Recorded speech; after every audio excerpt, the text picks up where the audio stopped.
राम हरे राम राम राम हरे हरे।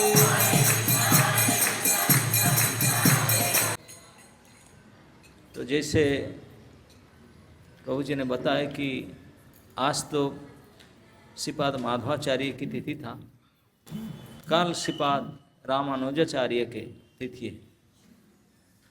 कल हमने चर्चा किए थे कि हमारे चार प्रामाणिक वैष्णव परंपरा है, जिनमें से एक आचार्य तो माधवाचार्य है, जिनमें हम लोग हैं माधव संप्रदाय, ब्रह्म माधव गौड़ीय संप्रदाय, और दूसरे संप्रदाय जिसको श्री संप्रदाय कहते हैं, उनके आचार्य श्री रामानुजाचार्य हैं।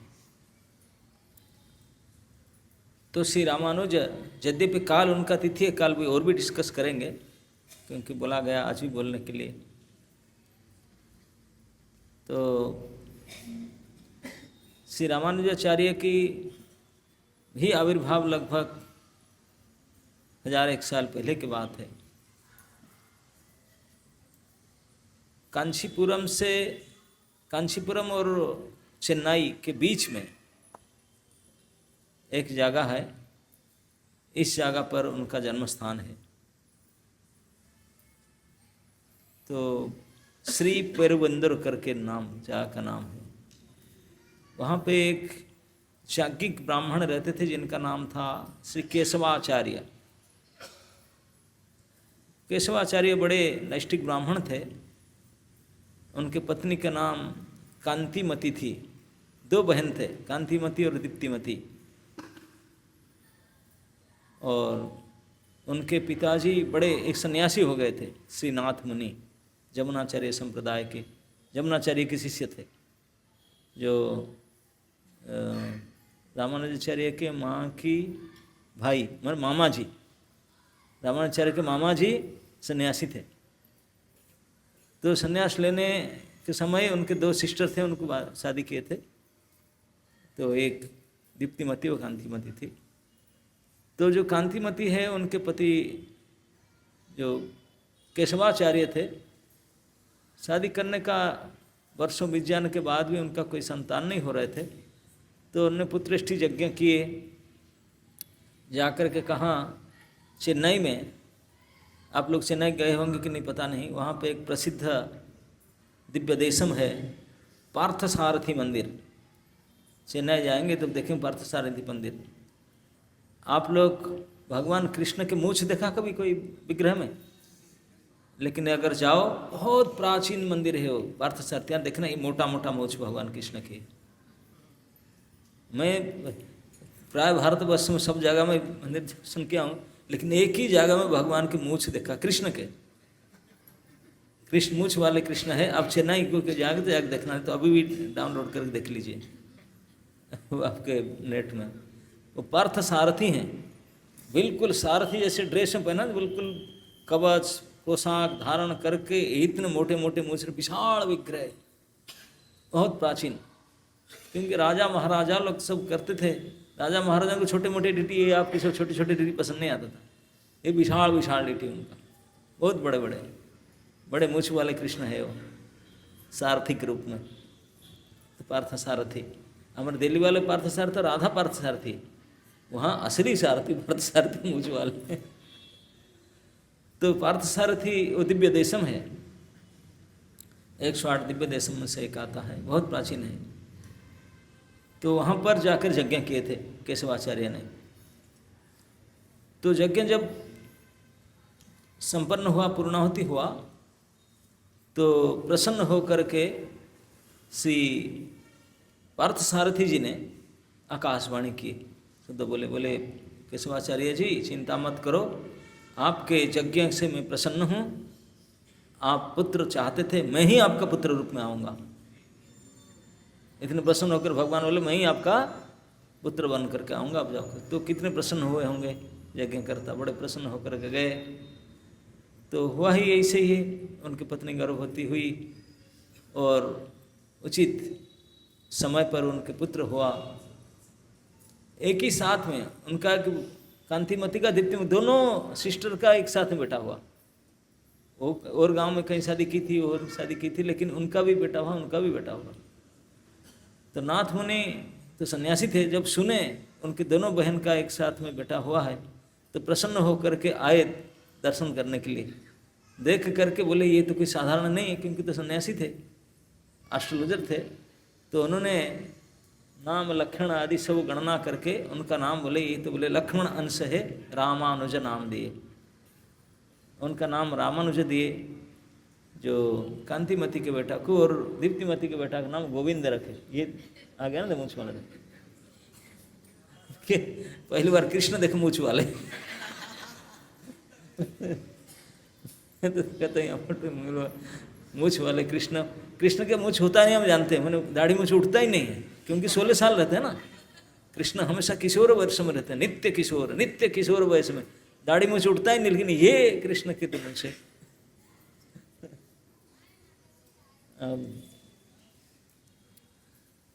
तब उन्होंने श्रीनाथ सन्यासी ने उनका नाम रखे, दोनों सिस्टर का, एक का नाम रामानुज और एक का नाम गोविंद। दोनों सिस्टर का दोनों लड़का नाम, दोनों सिस्टर ही थे, एक ही साथ में एक ही उम्र में था, बड़े होने लगे। तो जो रामानुजन ने बचपन में, क्योंकि वो तो भगवत अंश से जन्म हुए थे, साक्षात लक्ष्मण थे, शेष जी थे, राम के छोटे भाई लक्ष्मण, वही लक्ष्मण थे, रामानुज इसलिए नाम पड़ा उनका। तो उन्होंने अति विद्वान थे, लेकिन अभी 2.5-3 साल का हुआ था उनका उम्र, उनका पिताजी गुजर गए। पिताजी गुजर गए। अब माताजी बड़े दुखी थे। तो धीरे धीरे उनके जब बड़े हुए, 5-6 साल के हुए, 5 साल के बाद स्कूल में पढ़ाना चाहिए। यहाँ अच्छा स्कूल नहीं था उनके गांव में, तभी ज़माने में नहीं था। जो सिटी था, जो रॉयल सिटी था, वो कांचीपुरम था। महाराजा वहीं रहते थे, कांची राज्य में के राजा वहीं रहते थे। तो इसलिए सिटी में पढ़ाने के लिए लड़के को, तो माँ ने पति गुजर जाने के बाद बोले सिटी में जाकर लड़के को पढ़ाने के लिए वहाँ ले जाना पड़ेगा, यहाँ स्कूल नहीं है। तो वहाँ ले गए कांचीपुरम में। वहाँ समस्या नहीं था, संपत्ति था उनका ज़्यादा, तो वहाँ घर को बेच करके वहाँ भवन खरीद लिए कांचीपुरम में। तो वहाँ रहने लगे। आप कांचीपुरम में कोई गए होंगे कि नहीं? कांचीपुरम 2 भाग में विभक्त है, एक विष्णु कांची, एक शिव कांची। बड़े कंपटीशन, शिव जी का भी बड़े बोलबाल है और विष्णु जी का भी बड़े बोलबाल है।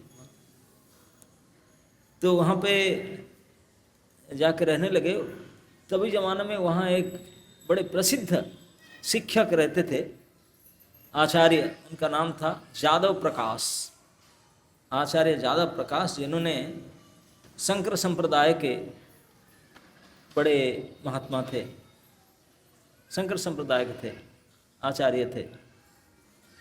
तो शंकराचार्य की जो महाभारत शारीरिक भाष्य है, उनको पढ़ करके उनसे पंडिताई की थे उन्होंने।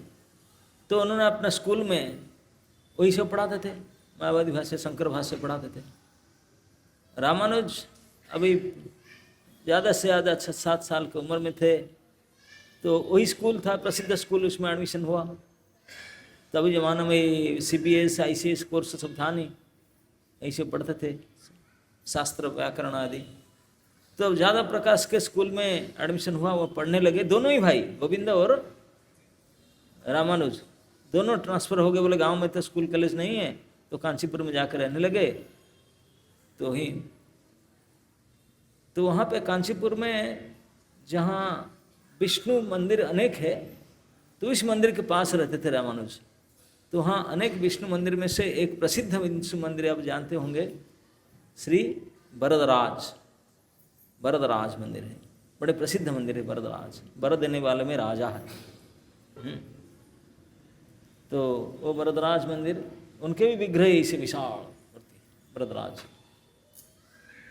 तो वरदराज मंदिर के पास में उनका घर था, वहाँ से रहते थे। तो वहाँ और पढ़ने के लिए ज़्यादा प्रकाश के स्कूल में जाते थे दोनों भाई।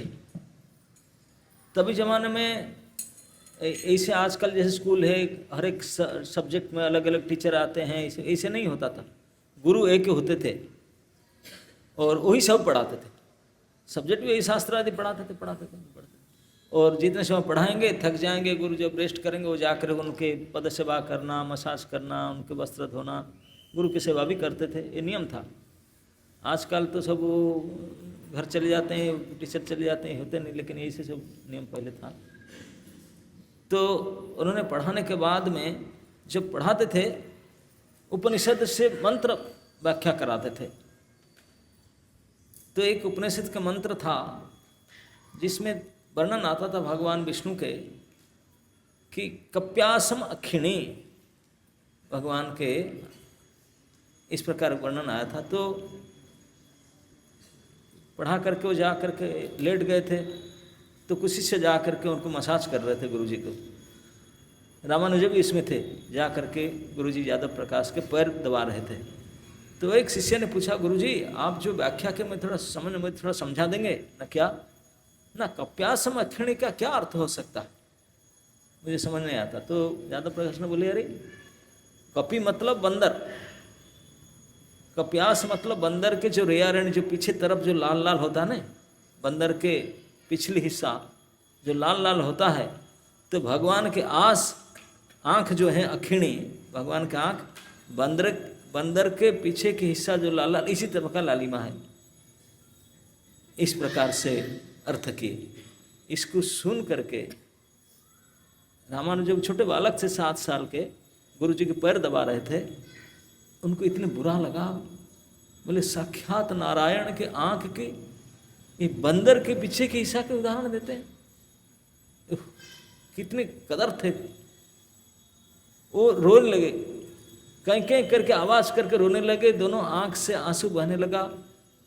मसाज कर रहे थे, गुरु जी का पैर में गिरा गर्म आंसू। बोले क्या हो गया, पानी कहाँ से, देखते रो रहा है। बोले रो क्यों रहा है, वही रो रहे थे। क्यों रो रहा है करके पूछे, वो बोल नहीं पा रहे थे, तो पूछे क्या हो गया, क्यों रो रहा है। ना गुरु जी आपकी व्याख्या सुनकर मुझे बहुत दुख हो रहा है, मेरे छाती फट जा रहा है। अब कैसे इसे कह सकते हैं, साक्षात भगवान नारायण के श्री लोचन को, अपने आंख को अपने ऐसे कदरची अर्थ करते हैं, बंदर के पिछले हिस्सा की तरह।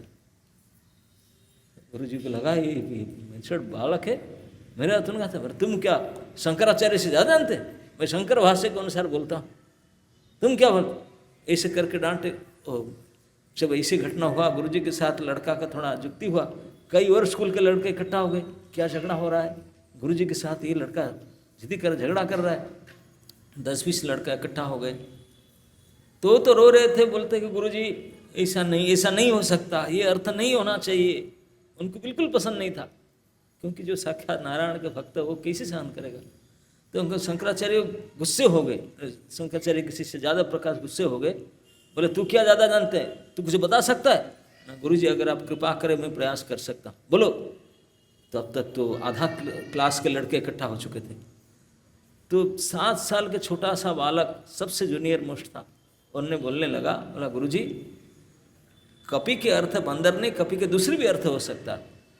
कांग पिबती इति कपि, का मतलब जल, जल को जो पीता है वो कपि, जल को पी जाता है सूर्य, सूर्य जल को सोच लेता ना, बोले वो सूर्य है। और आसम मतलब उनके किरण से जो प्रस्फुटित परिपोषित होता है वो है कमल। कप्यासम अर्थ है सूर्य की किरण से पालित होने वाले, पोषित प्रस्फुटित होने वाले जो कमल, कप्यासम का अर्थ है अखिणी, मतलब कमल के सदृश भगवान के आँख है, कमल लोचन श्री हरि है। जब ऐसा कहने लगा, जितने स्टूडेंट थे, जैसे आप तालियां मारे सब तालियां मारे, क्योंकि वहाँ नारायण का मंदिर था। बोले कितना बढ़िया अर्थ किया, भगवान के कमल लोचन है और ये बंदर के ही सवाल कर रहा था। तब तो सारे लड़कियों को, पूरा जो टीचर था वो तो बिल्कुल डाउन हो गया, इतने गुस्सा आया, बोला तो मुझे अपमान कर दिया, सारे क्लास स्टूडेंट के सामने घोर अपमान के, ताली बजा दिए। तो इतने अपमानित हो गया ज्यादा प्रकाश, अंदर अंदर से तो इतने गुस्सा हुआ, कोई भी गुस्सा होगा क्या नहीं, लेकिन करेगा क्या, सच बात है, इतना अर्थ तो बड़ा अद्भुत था, उनका अदर्थ तो कदर्थ था, कुछ बोल नहीं पाया, दांत चिबा चिबा करके रहा। अब बोला ठीक है जाओ सब, गुस्से में भगा दिया सबको। दूसरे दिन आया क्लास में, तो उनका जो मेन स्टूडेंट थे उनको बुलाकर देखा कि ये लड़का तो बहुत तेज है, ये कर रहा है उस कर रहा है। तो जो भी हो गुस्सा उनके मन में मार के रहा था, तो फिर कुछ पढ़ा रहा था। एक श्लोक और था उपनिषद का, तो सत्यम ब्रह्मम अनंतम इस्यम करके एक श्लोक था। तो उसका अर्थ करते थे, बोलते हैं कि तो उसका अर्थ में भी रामानुज बोले नहीं ऐसा नहीं है। उनका सही अर्थ उन्होंने बोले ना ऐसे अर्थ होना चाहिए, ऐसे नहीं है। और जो उन्होंने प्रमाण किए सबको अच्छा लगा, बोले बिल्कुल फैक्ट है। तो निरुत्तर कर दिए। तो बाहर अपने गुरुजी को भरी क्लास में सबसे छोटा लड़का उठ करके मुंह बंद कर दिया, उनको बोल ही नहीं पाए, कुछ जवाब नहीं दे पा रहे थे, इतने क्रोधित हो गए। अब क्या करें सोच नहीं पा रहे थे। तो मीटिंग किए स्कूल के बाद, बड़े बड़े उनके सीनियर स्टूडेंट बोले ये तो लड़का बड़ा कर रहा है, क्या करे, लगता है कि ये शंकराचार्य के विरुद्ध जा रहा है, क्या करेंगे। ये तो बड़ा सीनियर बैच स्टूडेंट को बोल के मीटिंग किए। तो सब सलाह दे, बोले गुरुजी फिर स्कूल से रस्टिकेट तो निकाल दो उसको, आपके साथ शासक व्यवहार कर रहा है, स्कूल में रहने के लिए लाइक ने ऐसे होता ना स्कूल में जो आजकल होता ना, क्या रेड नोटिस देते ना, लाल रेड क्रॉस लगा देते नहीं, तो स्कूल से निकाल दो उनको। तो बोले ठीक है, स्कूल से निकाल दिए उनको। स्कूल से निकाल दिए, एक हफ्ता के अंदर वो मंत्र के उपनिषद के ऊपर टिप्पणी लिख कर किसी पोथी लिख दिया। जब ये पता चला बोले ये खतरनाक है, उनको निकालने से तो संभाल नहीं जा सकते, अलग कुछ गोष्ठी शेयर कर देगा। नहीं नहीं उसको लाओ कंट्रोल करेंगे वापस ले आए, क्योंकि निकालने से ये अलग टेम्पल खोल देगा, अलग स्कूल खोल देगा, क्योंकि वो किताब लिख डाला उपनिषद का मंत्र की व्याख्या के। तो बोले नहीं नहीं ये तो और घोर विरोध हो जाएगा, यही संभाल सकते हैं उनको। लिख रहा है, लेकिन वो हर तीसरे चौथे दिन कुछ विष्णु का गड़बड़ करेंगे, क्योंकि मायावादी भाष्य उनको हजम नहीं हो रहा था, तुरंत अपोज करके सही आंसर करता था। यादवाचार्य बोले ये तो मेरा बड़ा गर्व करके रखा यादव प्रकाश जी ने। तो उनके जो मुख्य सीनियर बैच के स्टूडेंट के साथ मीटिंग किए, बोले कुछ करना पड़ेगा। क्या करने ना, उसको ये हमारे पूरा परंपरा के विरुद्ध जा रहा है, आचार्य शंकर के विरोध कर रहा है, हमारे दर्शन के विरोध कर रहा है। वो जब रहेगा बहुत बड़ी विरोध हो सकता है, क्या करें ना, उसको मर्डर कर देना पड़ेगा। शिक्षक ने, गुरुजी ने कुछ स्टूडेंट के साथ मिल करके, अपने खास जो स्टूडेंट के साथ मिल करके मंत्रणा किया कि उनको मार डालना चाहिए। पब्लिकली कैसे लोग हल्ला करें, कैसे करेंगे, तो प्लान किए कैसे मार डालेंगे उसको। और उनका पिताजी नहीं, एक ब्राह्मणी है विधवा, उनके पुत्र है, इकलौता बेटा है, कैसे दोष लगेगा। लेकिन इतनी पिशाच की वृत्ति मन में आ गया, बोले कुछ भी हो मार डालेंगे, लेकिन कैसे मारेंगे सबके सामने छिप करके। तो प्लान किए, एक बार स्कूल के होता ना पिकनिक निकालते हैं, एक्सकर्शन है ना, आउटिंग। तो बोले हम अब 2-3 साल से कब गए नहीं, इस बार स्कूल में अभी आ रहा है गर्मी, हम जाएंगे गंगा स्नान करके। दक्षिण भारत में यहाँ तो गंगा है नहीं, बोले काशी जाएंगे, काशी विश्वनाथ दर्शन करेंगे, गंगा स्नान करेंगे। सब खुश हो, ओ गंगा स्नान, शिव भक्त थे सब, बोले गंगा स्नान करेंगे, विश्वनाथ जी के दर्शन करेंगे, सब प्रसन्न हो गए। तो सबके लिए, तब जमाने में तो कोई ट्रेन बुकिंग करके जाना नहीं था, तो इसलिए किसी को पैसा कम कंट्रीब्यूशन जरूरत नहीं, क्योंकि कितने भी आए सब अपने सामान अपने ढोएंगे और अपने लगेज लेके चलेंगे। पैदल में चलना है, भीख मांग कर खाना है, पेड़ के नीचे सोना है। कौन सा गेस्ट हाउस बुकिंग था, ना कोई खाने का रहने का खर्चा कुछ है नहीं था, ना टिकट खर्चा कुछ था नहीं। तो सारे स्टूडेंट चले, सबको बोले अपना अपना कम से कम जाने में 1.5-2 महीना लगेगा, आने में 2 महीना लगेगा, 4 महीना के लिए आप अपने कपड़ा लता लेकर चलो और भिक्षा करके खाएंगे। साथ में 200 लड़के चल रहे हैं, जहाँ रहेंगे गुरुकुल स्टूडेंट है, गांव से मांगेंगे, खा पी के चलेंगे, इसे चलेंगे। चल के पूरा कथा कीर्तन करते हुए 3-4 महीना का ट्रिप है। सब इकट्ठा होकर के गुरु शिष्य गए, और मुख्य प्लान था, रास्ते में घोर जंगल आता, बिहड़ जंगल, जंगल में मार डालेंगे। वो बोलेंगे कि जंगल में कुछ काम गया था और बाघ खा लिया उसको, कोई दोष हमारा नहीं होगा। यही प्लान करके भीषण षड्यंत्र करके निकले थे। किसी को पता नहीं था, कुछ सीनियर स्टूडेंट के साथ ज़्यादा प्रकाश ने मंत्रणा करके निकले थे। अब जाकर के जो विंध्य प्रदेश, विंध्य पर्वतमाला के जो प्रवेश किए, बीहड़ जंगल है, उस जंगल के बीच में बोले अभी दक्षिण से बहुत दूर, अभी उत्तर भारत के सीमा पर आ चुके हैं और 10 दिन के बाद हम काशी पहुंच जाएंगे। अब ये बेस्ट प्लेस है, भयंकर जंगल है, कोई नहीं, सुनसान है, यही काम कर लेते हैं। सब कुछ सोचे थे बेस्ट प्लेस है, आज ही कर डालेंगे, आज ही उनके बंद कर डालेंगे। क्या करेंगे, आज फीस्ट होने दो, फीस्ट करेंगे। अब फीस्ट खाते समय में उनको मर्डर करके फेंक देंगे, फिर फीस्ट खा कर चले जाएंगे आगे। बोले क्या, तो ही प्लान किए, फीस्ट का प्लान होने लगा, फीस्ट कुकिंग चलने लगा। तो फीस्ट कुकिंग में रामानुज को लगा दिए कि पानी तो कुआं की हैंडपम्प तो होता नहीं था, म्यूनसिपैलिटी तो होता नहीं। तभी एक जंगल में वो तालाब था बड़ा, जहाँ तालाब पानी देख करके रुकते थे। वो क्या बोले थे, बोले तालाब के जाओ, यहाँ बर्तन धो करके साफ करके लेकर आओ, यहाँ कुकिंग हो रहा है तो फिर सब अपनिंग होगा, प्रसाद होगा। तो बर्तन धो रहे थे रामानुज, उनको बर्तन धोने में लगा दिए थे, अकेले धो रहे थे बर्तन, और बाकी लोग कुछ कुकिंग में लगे थे, कुछ और कुछ काम में लगे थे, कुछ गुरुजी की सेवा में लगे थे। जो मुख्य सीनियर बैच स्टूडेंट थे, जो उनके निज खास, उनके साथ मंत्रणा कर रहे थे से क्या करेंगे अभी समय। अब वो बर्तन धो रहा है, अभी जा करके उसको मरोड़ करके उस तालाब में फेंक देने का, वहीं मार डालने का। तो जो उनके भाई थे गोविंद, वो फूल माला बना रहे थे, उनके पास में बैठे हुए थे, वो सुन लिए, वो बात कर रहे थे। देखे कि रामानुज नहीं, उनको जानते नहीं, उनको पता नहीं था कि उनका सगा भाई है करके। उनके क्या कैसे भाई होगा, उनके मौसी होगा ना, करेक्ट, मौसी का भाई है, वो नहीं पता था। लेकिन वो तो जानते हैं दोनों भाई भाई है, अपने दीप्तिमती का बेटा है। वो सुना, उनका शरीर कांपने लगा, बोला मेरे भैया को मार डालने के लिए विचार कर रहे हैं, अब तैयार हो रहे जाएंगे मार डालने के लिए। फूल माला बना रहा था, वहाँ फेंक करके उठ के दौड़ा, किसी को पता नहीं, प्लानिंग कर रहे थे, दौड़ा, दौड़ करके जा करके पूछा, बोला भैया भैया रामानुज भैया न क्या हुआ, हाँप रहा था, कांप रहा था। वो भी 7-8 साल लड़का था। क्या ना, भाग जा, मार डालेंगे तुझे तो भाग जा। अरे क्यों, क्या हुआ? लेकिन बोला नहीं मैं पकड़ा जाऊंगा, सीधा मोड़ के भाग गया। इतना बोल करके दौड़ के चला गया, बोला मुझे भी पकड़ मार ना दे, चला गया। रामानुज खड़े हो गए, बोले क्या, ये तो मेरा सगा भाई है, मुझे बोलता है कि भाग जा तुझे मार देंगे, कौन मारेगा, क्यों मार डालेंगे, मुझे मारे क्यों? कुछ समझ में नहीं आ रहा था। बर्तन धोना छोड़कर उठकर खड़ा हुआ, वो दौड़ कर जा रहा था, पीछे मुड़ के देखा, भैया तो खड़ा हो, भाग जा, फिर दौड़ के चला। अब तो रामानुज को लगा कि नहीं कुछ मामला सीरियस है, नहीं तो मुझे ऐसे नहीं कहता। दौड़ कर आया, बोला नहीं, खड़ा हुआ चलेगा, फिर वहाँ से ही बोल रहा है रो करके, नहीं तो चला जा तू, बच जाओगे। तो रामानुज जहाँ तरफ सब उनका कैंप था बैठे थे, उस विपरीत दिशा पर दौड़ना शुरू किया।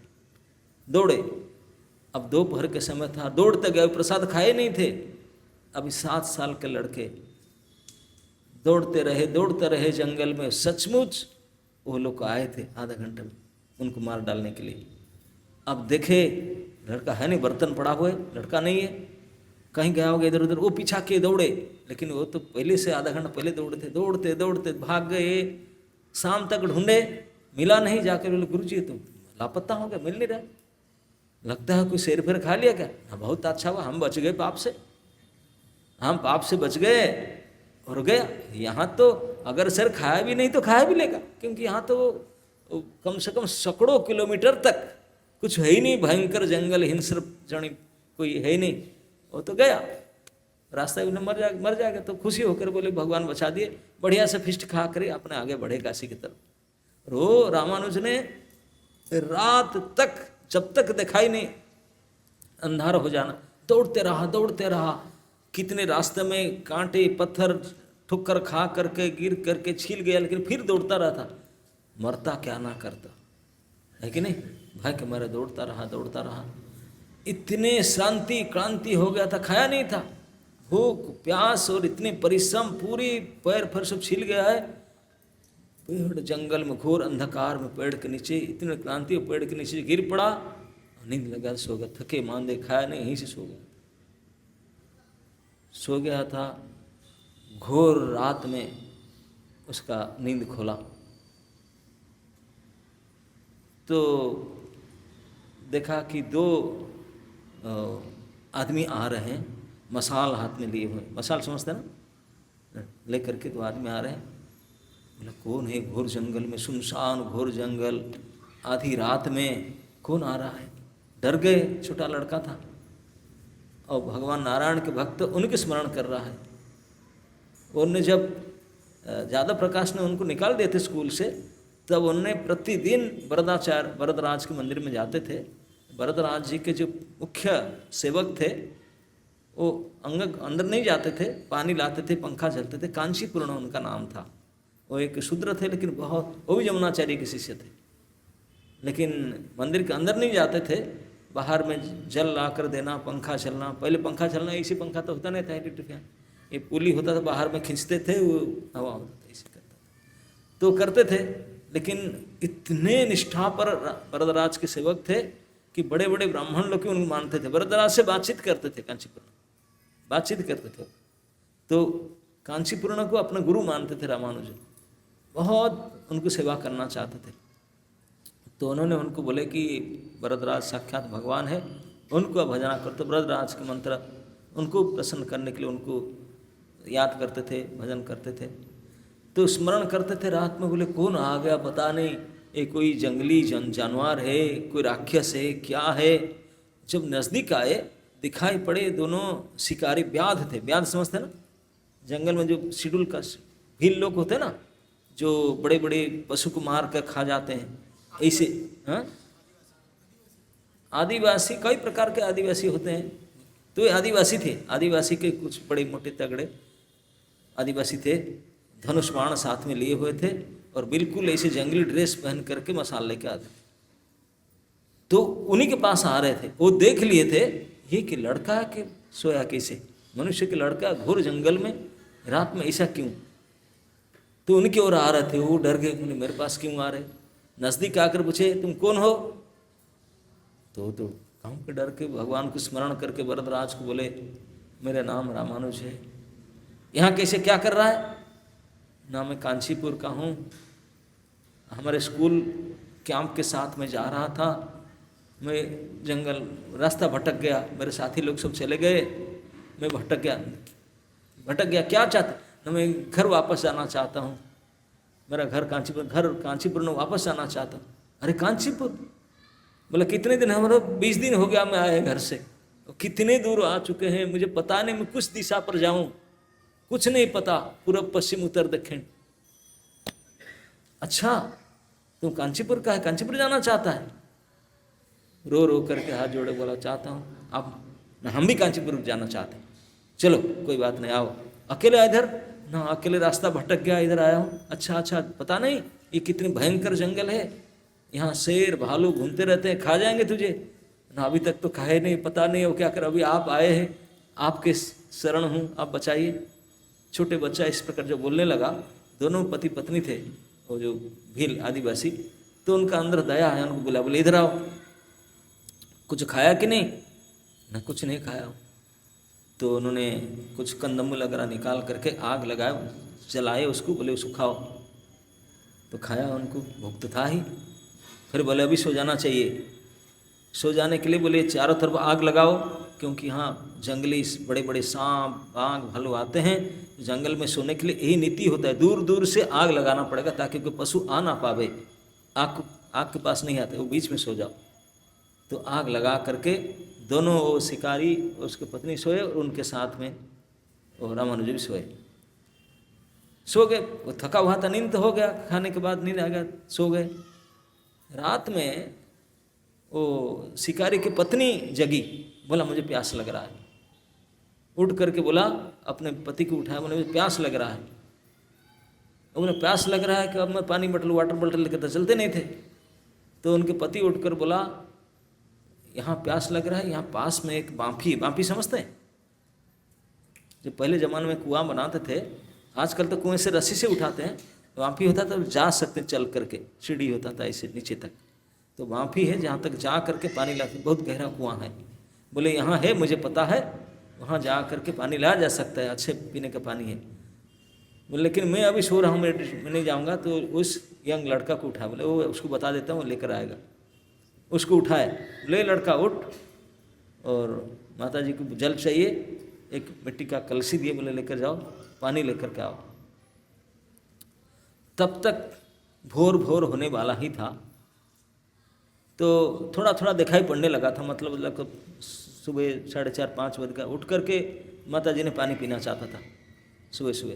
तो पानी के लिए वो बोला कि तुम जा पानी लेकर आओ, वहाँ जाना, इतने दूर में इस साइड में जाना, वहाँ पिए, वहाँ पानी लेकर के आओ। तो उन्होंने गए कलशी लेकर के, उठ करके गए, चल करके।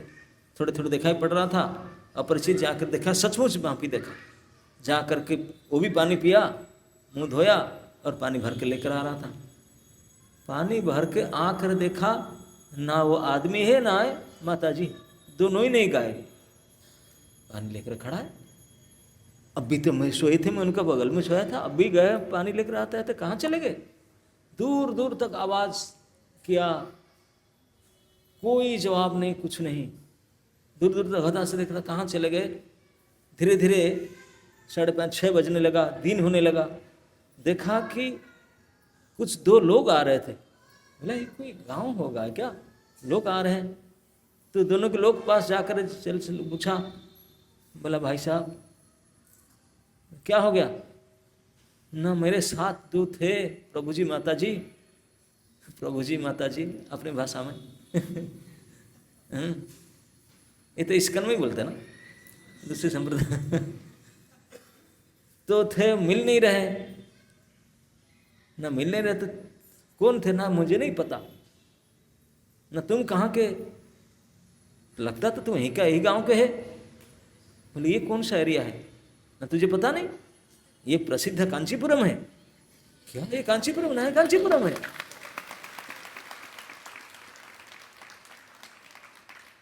बोले तू पानी लेकर खड़ा है कैसे? ना मैं कुआं से। बोले कुआं को नहीं जानता, यही कुआं तो है जो वरदराज के कुआं है, जिससे वरदराज पानी पीते हैं, उनकी सेवा की जाता है।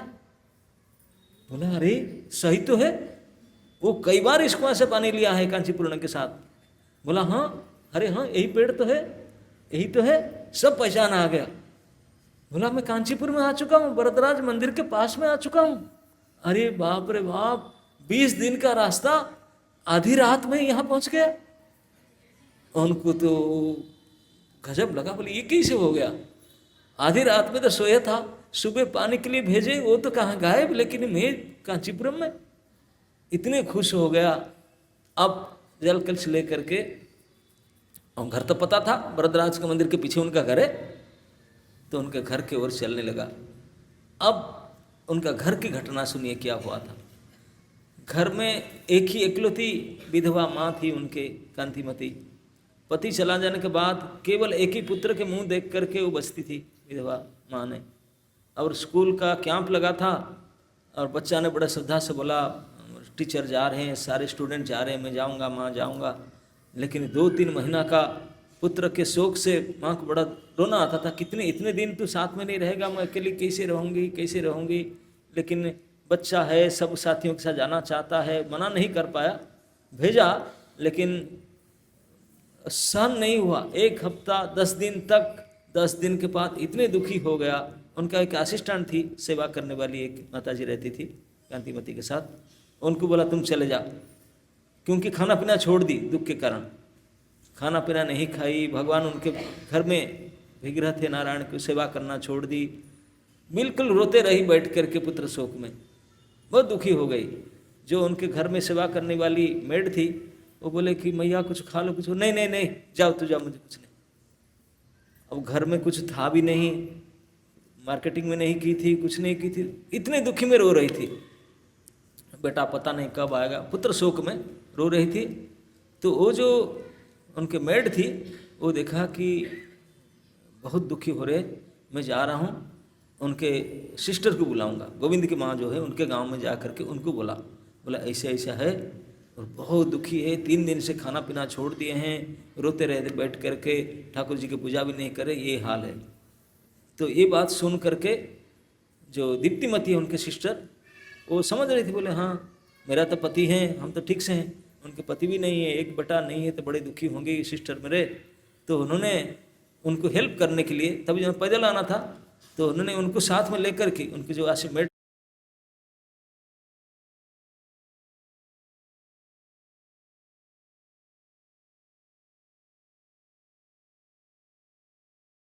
को साथ में लेकर के बोला, उन्होंने उनको हेल्प करने के लिए, तभी जब पैदल आना था तो उन्होंने उनको साथ में लेकर के उनके जो आशीर्वाद को साथ में लेकर के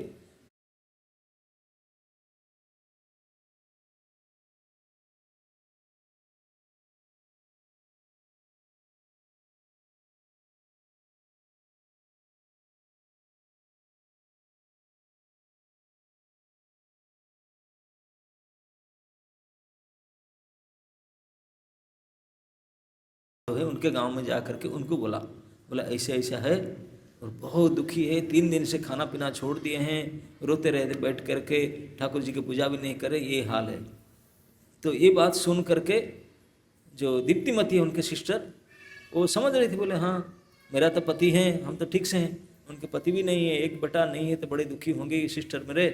तो उन्होंने उनको हेल्प करने के लिए, तभी जब पैदल आना था तो उन्होंने उनको साथ में लेकर के उनके जो आशीर्वाद को साथ में लेकर के बोला, घर में कुछ भी नहीं है, सारे मार्केटिंग से खरीदा सामान, सब्जी चावल दाल घी सब सामान खरीद करके और भी सामान खरीद करके दोनों ही आ रहे थे अपने सिस्टर को मिलने के लिए। उनको समझाएंगे क्यों दुख कर रहा है, मेरा बेटा भी साथ में गया है, दोनों साथ में आएंगे, वो भी साथ में गया था, तुम दुख कर रहा जा रहे थे। इस प्रकार के दुखी अवस्था में वो दोनों रास्ते में आ रहे थे और माँ तो 3 दिन से खाई पी नहीं, बैठ रहे रो रहे करके, मेरा बेटा पता नहीं कब आओगे, ऐसे दुखी कर रहे। इस अवस्था में बिल्कुल सुबह सुबह सूर्य उदय के समय में माँ माँ कह करके रामानुज पहुँच गए।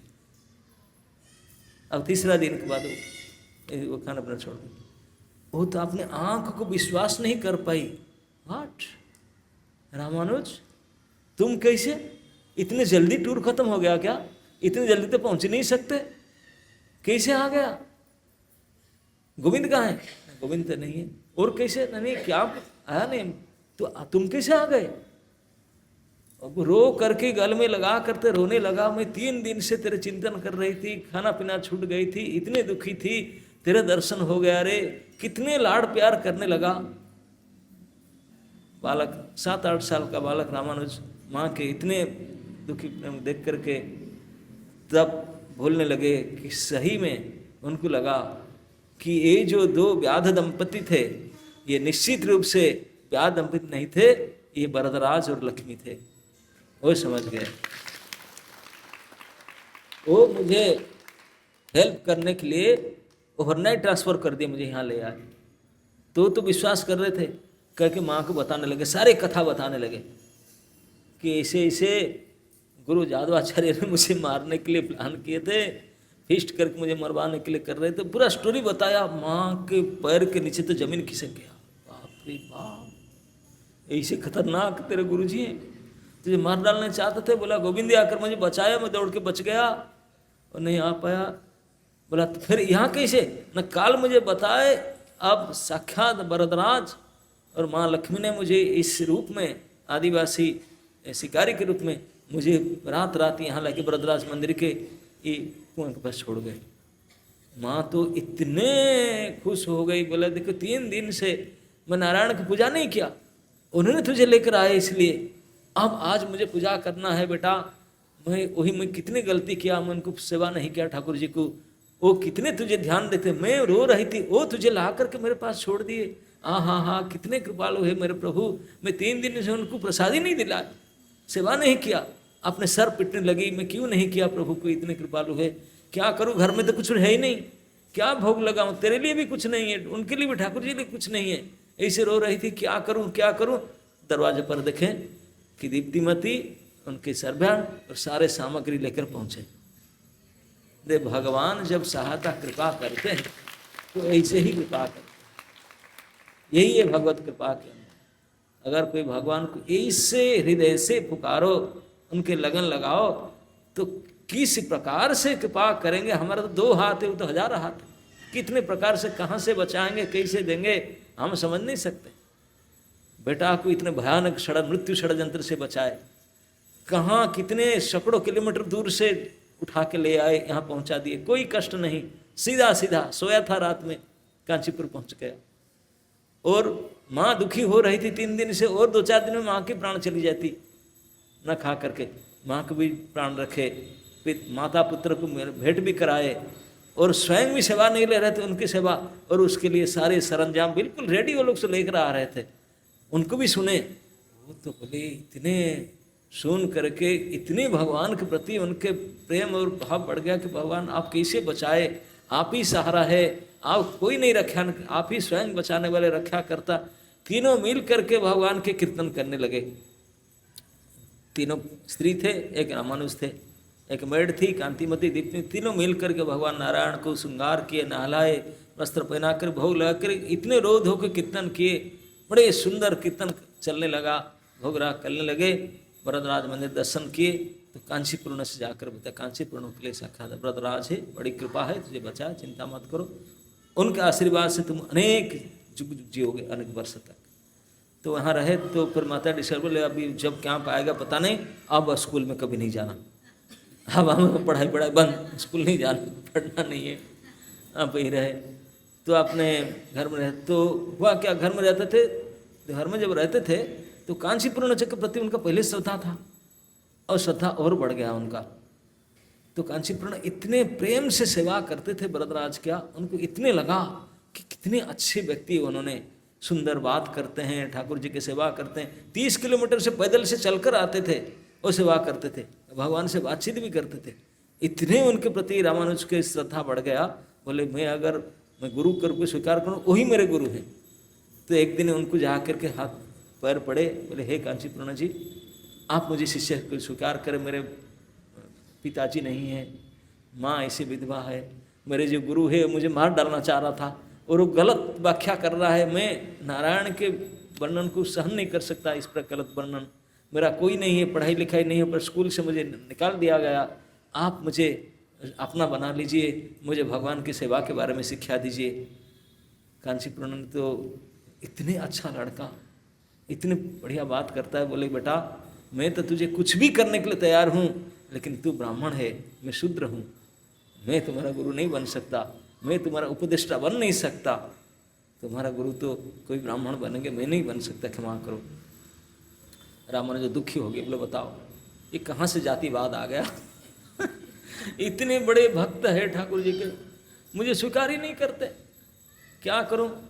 लोग डेली जाते थे उनसे सत्संग करने के लिए, वो बैठ करके पास में बैठा करके बोले, बेटा पानी लेकर आओ, पंखा जलते थे, सुनाते थे भगवान की कथा, भक्त कथा सुनाते थे, सुनते थे। सुन करके उनको पता चला कि भगवान से बड़ा भगवान के भक्तों की सेवा भी करना। तो बोलते कि कांचीपूर्ण तो मुझे स्वीकार नहीं करते हैं, अगर किसी प्रकार से, मैं सुना हूँ कि भक्तों के छुटन खाने से भक्ति हो जाता है, अब जानते कि नहीं, भक्ति में 3 टनिक होता है, हेल्थ टनिक होता ना, तो भक्ति का भी टनिक होता है 3, भक्ति रसायन। जानते क्या क्या 3 टनिक होता है, नहीं जानते? भक्त पद जल अर भक्त पद धूल भक्त भुक्त अवशेष 3 महाबल, ये 3 बहुत पावरफुल टनिक है भक्ति को बढ़ाने के लिए। तो बोले, पैर तो छूने नहीं देते, धूल और पद जल तो नहीं है, लेकिन भक्त उनके झूठन अगर मैं पालूं तो मेरे अंदर ही भक्ति आ सकता है। तो तब तक 12 साल की उम्र हुआ था, कांतिमती दीप्तिमती मिल करके रामानुज को शादी करा दी, 12 साल में शादी करा दिए, रक्षा कम्बल करके अच्छे ब्राह्मण लड़की को देख करके शादी करा दिए, बहुत अच्छे सम्भ्रांत परिवार के, अच्छे जाति के शादी करा दी। अब रामानुज उनकी पत्नी रहती थी अच्छी, तभी ज़माने में जो लड़कियां होती थी वो स्कूल कॉलेज में पढ़ने नहीं जाती थी, लड़के भी नहीं जाते थे तब तक, ये सब कंप्यूटर साइंस, ये सब स्मार्टफोन तो होता नहीं था। तो लड़कियां क्या पढ़ती थी, घर में रहकर कुकिंग सीखती थी, घर के साफ करना, पति की सेवा करना, साफ सुथरा करना, ये सब घर करना काम वो सीखती थी, कुकिंग करती थी। तो जो पत्नी बनकर के आई रखा Manoj Brahmani, she was a perfect cook, बहुत अच्छा कुकिंग में एक्सपर्ट थी, और अपने पति की सेवा करने में घर से सीख कर के आई थी बात, लेकिन ब्राह्मणी थी, पक्के जातिवाद की थी। तो एक बार रामानुज जाकर उनकी पत्नी के बोले कि देवी, मैं महापुरुष कांचीपुरण को आज इनवाइट करना चाहता हूँ घर में, आप अच्छा से प्रसाद बनाओ, तुम अच्छा बनाती हो मुझे जानती है, अच्छा टेस्टी, आज अच्छा बढ़िया डिश बनाओ, कांचीपुरण हमारा गेस्ट बनकर आएंगे।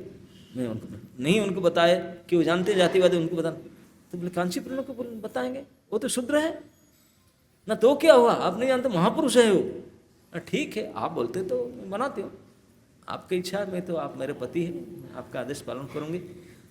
तो बनाने लगी अच्छा प्रसाद फिस्ट वगैरह जो उनके साथ इंडियन डिश बनाने लगी। तो एक दिन पहले से कांचीपुरण को इनवाइट किए थे, रामानुजन ने जाकर हाथ जोड़ के प्रभु मेरे घर में एक दिन प्रसाद के लिए आए। तब तो भूल गया उनके माँ के देहांत हो चुका था, माता उनके पुत्र के शादी करने के बाद कुछ दिन के बाद उनका भी देहांत हो चुका था। अभी घर में केवल 2 ही प्राणी थे, रामानुज उनके पत्नी। तो उन्हीं को बोले, माँ होता था माँ को बोलते, वही नहीं थी। तो उनकी पत्नी भी आज्ञाकारिणी थी, बहुत अच्छी थी।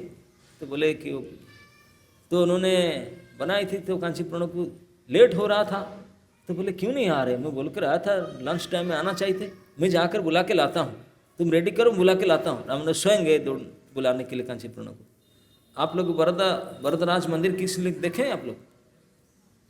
अच्छा देखें, वरदराज का मंदिर छोटा मोटा नहीं है, उसका जो बाउंड्री वॉल है कम से कम 2.5 किलोमीटर का है, बड़े बाहरी परिक्रमा इतने विशाल। वो उसका पीछे रहते थे रामानुज। उनका नियम है, साउथ इंडियन ब्राह्मण नियम है, जो मंदिर को जाना है हमेशा मंदिर को राइट में रखकर जाना है। अब एक बार जानते ना भक्ति रसायन सिंधु में कोई बड़े व्यक्ति हो, महाजन, मंदिर, पीपल के पेड़, गुरुजन, उनको हमेशा दक्षिण में रखना चाहिए, प्रदक्षिण है तुलसी वगैरह है सब दक्षिण में रखना चाहिए, लेफ्ट में नहीं रखना चाहिए। तो इस तरफ से घर था, इस तरफ से आए, बोले बाएं से जाने से तुरंत पहुंच जाते हैं, बोले बाएं में नहीं जाऊंगा, मंदिर को राइट में रखना है। तो ऐसे मोड़ कर 2.5 किलोमीटर लंबा रूट लेकर गए। तब तक कांचीपुरण ने बड़ा चतुर समझ गए कि मुझे क्यों बुला रहा है, ये मुझे शायद बुला करके मेरे झूठन खाने के लिए प्लान कर रहा होगा, कई दिन से मेरे पीछे पड़ा है। कृष्ण भक्त बड़े चतुर, वो समझ गए, बोले यही प्लान तो नहीं कर रहा होगा, कर रहा तो मैं वचन दिया हूँ प्रसाद में खाऊंगा, लेकिन उनको झूठन नहीं दूंगा, ये ब्राह्मण है, पक्का जाति ब्राह्मण है, आचार्य के पुत्र है। तो रामानुज उनको बुलाने के लिए जो 2.5 किलोमीटर लंबा रोड मंदिर को राइट में रखकर आ रहे थे, कांचीपुरण ने चुप से मंदिर से निकल कर लेफ्ट साइड में जाकर उन घर पहुंच गए। बोले देवी, रामानुजन ने मुझे प्रसाद के लिए इनवाइट किया। हाँ मैं तो रेडी करके बैठा हूँ, वो गए आपको बुलाने के लिए, आप वेट कीजिए, वो आते ही होंगे ना। नहीं मेरा बहुत ज़रूरी काम है, प्रसाद रेडी है ना? हाँ है ना, मुझे दे दो, मैं पा करके चला जाऊँगा, वो कब आएंगे? अच्छा आप वेट नहीं करेंगे? मुझे तो बोले कि आपको बुलाने के लिए गए हैं, थोड़ा वेट कीजिए ना। नहीं मेरा टाइम नहीं दे तो फिर मैं नहीं आज खा सकता हूँ ना। नहीं आपके लिए मैं बनाऊंगी बनाई सारे। तो घर के अंदर घुसने नहीं दिया, बारंडा में केले के पत्ता ला करके बारंडा में बैठाया, ऊपर से डालना, क्योंकि शुद्ध रहना जानते हैं ना। ऊपर से इसने परोसने लगा, और अच्छा बनाए थे आइटम। तो कांचीपुरण ने पाए, बाहर में बैठ कर आसन में नहीं दिया बैठने के लिए, क्योंकि ब्राह्मण ही है, ये शूद्र है, नहीं दिया। वो कुछ माइंड नहीं किए, बैठ के प्रसाद पा लिए। प्रसाद पा करके वो जानते हैं कि ये तो पक्का ब्राह्मण ही है, मेरे पत्तल झूठन को छुएगा नहीं, स्वयं खा पी कर अपने पत्तल अपने झूठा को उठा कर ले करके गाय को खिला दिए, और बाकी पत्तल को दूर में कोई गड्ढा में फेंक दिए, और मुँह हाथ धो करके चले गए, गोबर ला करके लिप दिए जहाँ खा रहे थे, वो चले गए। रामानुज जाकर के पता लगाए मंदिर में, पुजारी को पूछे, बोले वो तो गए शायद आपका घर में, और इस तरफ से चले गए क्या? दौड़ते दौड़ते घर में आए, देखे, जब पहुंचते तब तक लेट हो गए, देखे कि वो उनकी पत्नी ने घर के पास कुआं के पास सारे बर्तन धुला रहा है। आकर बोले देवी क्या कर रही है, बर्तन धुला रहे, कुकिंग नहीं है अभी तक? ना कुकिंग तो हमने कब से किया, ना बर्तन धो रही है, प्रसाद तो आए थे महापुरुष जिसको बोलते कांचीपुरण महापुरुष आए थे, प्रसाद पा लिए, प्रसाद पा के चले गए। हाँ आए थे, बहुत अच्छा प्रसाद, बहुत खुश होकर के गए, ना कुछ बचा, ना कैसे बचेगा, वो तो अपना झूठा पत्तल उठा कर फेंक कर लिप लाप कर गए। ओहो कुछ नहीं बचा, आपके बर्तन में तो कुछ बचा होगा ना? हाँ बर्तन में बचा था ना, क्या ना मैं इसको आपको थोड़ी थोड़ी रखता, मैं इसको गाय को खिला दिया इसलिए बर्तन धो रहा हूँ, आपके लिए कुकिंग करूँगी। उससे बचा हुआ उनको पहले खिला कर फिर आपको कैसे खिलाती? वो शूद्र है, आप मेरे पति ब्राह्मण है, आचार्य है। रामानुज बोले धन्य मेरा दुर्भाग्य है, उनके खिला भी नहीं पाया, वो भी जो बचा था ये मेरे पत्नी ऐसे निकली, वो भी मुझे नहीं दिया, बर्तन धुला के रख दिया। वो बोले आप क्या बोलते हैं, आप उनके ये प्रसाद खाते? शूद्र है, आप उच्च कुल के ब्राह्मण है। कितने समझाने पर वो तो झगड़ने लगी, बोले मैं नहीं कर सकती ऐसा, कैसे करो? अब क्या करे? इस हिसाब से दोनों रहते थे। वो अब उनका मन खट्टा हो चुका था, लेकिन वो मानती नहीं। एक कट्टर ब्राह्मण थी और ये भक्त सेवा करना चाहते थे और वो करना नहीं देती थी। इस प्रकार कांचीपुर में भी उपदेश देते थे, लेकिन सीरियस हो गए, बोले मुझे फंसाना चाहता है वो। और धीरे धीरे 2 महीना के बाद आ गए, जो पिकनिक पार्टी वापस आए। कांचीपुर में तो वहीं पर तो स्कूल था, स्कूल में आए। 2 दिन के बाद देखे रामानुज घूम रहा है वरदराज मंदिर के पास। हो तो विश्वास नहीं कर रही, वो तो हमको वहां छोड़े थे, कुछ नहीं, फर्स्ट क्लास घूम रहा है इधर। ज्यादा प्रकाश के उनके स्टूडेंट का तो हल कर, क्या करें, किसी को बताता नहीं है, क्या करे। लेकिन उनके माताजी तो गुजर गए थे, लेकिन दीप्तिमती की पता है, गोविंद तो जानता है, सब जानता है धीरे धीरे। अब बोले जो हुआ हुआ, उनको बुलाकर फ्रेंडशिप करने के लिए चाहे। लेकिन अभी रामानुज ने कांचीपुर से बोलते हैं कि नहीं, मैं उनके पास नहीं जाऊंगा, इस प्रकार से। लेकिन ज़्यादा प्रकाश उनको बोले कि बेटा ऐसे व्यवहार किए, बेटा अब तुम कहाँ खो गए पता नहीं चला, हम बहुत ढूंढे आपको। उनको सब लगा कि उनको पता नहीं है हमका षड्यंत्र वो कैसे खो गया, लेकिन उनको सब पता है। रामानुज जी उनको कुछ नहीं बोले, ना गुरुजी हम भगवत कृपा से मैं आ गया, छूट गया था आपके संग, छूट गया, वो भी नहीं बोले। लेकिन उनका मन में डर था कि सच में कोई पता तो नहीं चला कैसे हुआ। तो एक ऐसे घटना हुआ, कांचीपुर के जो राजे थे, राजा के एक बेटी थी राजकुमारी, उनको एक ब्रह्म राक्षस से भूत लग गई थी। भूत सवार हो जाता ना, भूत सवार हो गई थी। तो कितने बड़े बड़े लोगों को गुड़िया बोलते ना, जो झाड़ने वाला, ओझा बुलाकर कर रहे थे, वो भूत नहीं छोड़ के जा रहे थे। तो राजा ने बड़ा चिंता थी, तो उसको ज्यादा प्रकाश को बुलाए। बोले ये बड़े हैं, तो ज्यादा प्रकाश बोला मैं प्रसिद्ध हूँ, यहाँ के गुरु हूँ, आचार्य हूँ। वो गए थे, वो जा करके नाना प्रकार के मंत्र संत्र पढ़ करके कर रहे थे। तो राजकुमारी भूत के रूप में हंसने लगी, बोले अरे ज्यादा प्रकाश तू क्या करोगे, तेरे पास इतनी ताकत नहीं, तू मुझे हटाओगे। अगर तू सचमुच इतने क्यों 3 दिन से मेरे पीछे पड़ा, सचमुच तू चाहते हो कि मैं जाऊं, तो तुम्हारे शिष्य जो है, तुम्हारा स्टूडेंट रामानुज को लेकर आओ, वो आने से मैं जा सकती हूँ। तो रामानुज तो मेरा आंटी पार्टी है, उसको मैं कैसे बुलाऊं। लेकिन जो जमुनाचार्य था ना, जो क्या नाम उनका, ज्यादा प्रकाश तो कुछ बोले नहीं, लेकिन जितने खड़े थे और लोग को सुन लिए, जाकर राजा को बताए कि राजकुमारी बता रही है कि ज्यादा प्रकाश आने से वो ठीक हो जाएगी। तो राजा ने खबर दिए, राजा प्रकाश बोले लेकर के आओ उसको। ज्यादा प्रकाश वाला मैं एड्रेस बताता हूँ, आप बुला लीजिए। तो बुलाए, राजा ने स्पेशल बुलाया रामानुज को। छोटे बालक थे, अभी 12-14 साल के। जब आए बोले क्या, बोले मैं मुझे नहीं आता कुछ झाड़ फूंक, मैं नहीं कर सकता हूँ ना। वो बोल रही है तो भूत ने, जो ब्रह्मराक्षस था, राजकुमारी के रूप में बोले आपको कुछ नहीं करना है, आप अपने पैर को धो करके मुझे पदधूत जल दे दीजिए, मैं उसको पी करके छोड़ के चले जाऊँ। मैं ब्रह्मराक्षस हूँ, मैं इसलिए मुझे वैष्णव चरणादक चाहिए, मुझे आप कोई मंत्र संत्र पूरा नहीं कर सकता, वैष्णव चरणादक पीने से मैं छोड़ के चली जाऊँ। तो ये बात जब अनाउंस किया तो राजा रानी सब आकर के हाथ जोड़े, बोले बेटा। तो सभी के सामने पात्र लाया गया, जल लाया गया।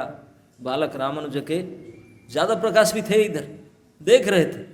उन्हीं के आंटी पार्टी स्टूडेंट जिनको मार देना चाहते थे, उन्हीं के पैर धो करके अब राजकुमारी को जल पिलाया गया। राजकुमारी उठ कर बैठने लगी, हंसने लगी, प्रणाम करने लगी। बोले मैं तो बिल्कुल ठीक हो गई हूँ। तो ज़्यादा प्रकाश बिगड़ गया, बोले मैं इतना 3 दिन से झाड़ रहा था, ऐसे कैसे हो गया, ये मैं विश्वास नहीं कर सकता हूँ, ऐसे बोलने लगा। तो सब लोग बोले ठीक तो हो रहा है ना, मैं विश्वास नहीं, फिर ऐसे थोड़ी होता है, वो नाटक करती है वो लड़की। तो रामानुजाचार्य बोले कि आप सच में ठीक हो गए ना, मैं क्यों? ब्रह्मराक्षस को बोलो। तो ब्रह्मराक्षस हाँ खड़ी थी, शून्य दिखाई नहीं पड़ रहा था। बोला मैं बोल रहा हूँ, मैं छोड़ दिया हूँ आपके, मैं संतुष्ट हूँ आपके चरणादुख पी करके। तब ज़्यादा प्रकाश ले, हम तो आपको देखने, हम कैसे मानेंगे तो छोड़ दिया करके ना, तू बदमाश कैसे मानोगे? अब देख इस घर के सामने विशाल इमली के पेड़ है, अब देख मैं चला जा रहा हूँ, इमली के पेड़ को तोड़ करके जा रहा हूँ, देखे तुरंत कड़कड़ कड़कड़ करके पेड़ टूट गया। अब जितने लोग सब विश्वास करने लगे, तो बोला वो तुरंत तोड़ करके गया और राजकुमारी बिल्कुल ठीक हो गई। तो राजा के कृपा पात्र बन गए, तो रामानुज का तो प्रसिद्धि पूरे राज्य में फेमस हो गया और ज़्यादा प्रकाश के मुंह काला ही लग गया।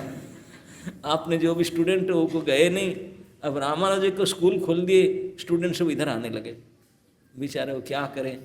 इस प्रकार से रामानुज के बढ़ने लगा। अभी 14-15 साल के हो गए, आगे की घटना क्या है काल सुबह वर्णना करेंगे।